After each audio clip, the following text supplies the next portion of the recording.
I love being the problem solver, trying to figure out what makes the students tick. School psychologist specialists Mary McLennan and Lisa Backman know their degrees are needed in Maine now more than ever. A lot of anxiety, a lot of mental health, depression. I feel that one. Yeah, they need a lot of support. It's a new set of challenges facing Maine students post-pandemic.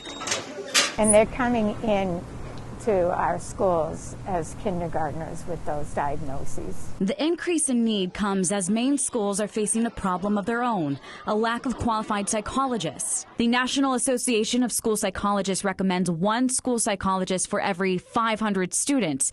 Here in Maine, the group says there's only one psychologist for every 1,700 students, more than triple the recommended ratio. If we had a smaller ratio, we would be able to do early intervention with students. We'd be able to do groups, social skills groups, for example, small groups, counseling. Right. We could go into classrooms. Data show Maine's shortage is the worst in the entire Northeast. In northern Maine in particular, the Department of Education says it's so severe, staff are only able to provide the basic required services like evaluations for special education. In the rural areas of Maine, we have very few school psychologists. Like one per district? No, like one per county.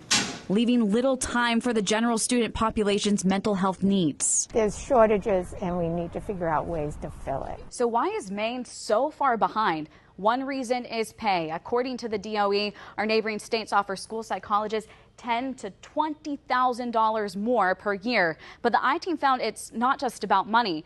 The most current data show Maine is not only failing to attract new hires, but also to educate any new school psychologists. The problem was getting worse. A big reason for this, Fraser believes, is up until recently, the only graduate program for this profession in our state, offered by the University of Southern Maine, required students to move to Portland. But a new grant is changing that. Because it now allows people in rural areas of the state to participate in this program remotely.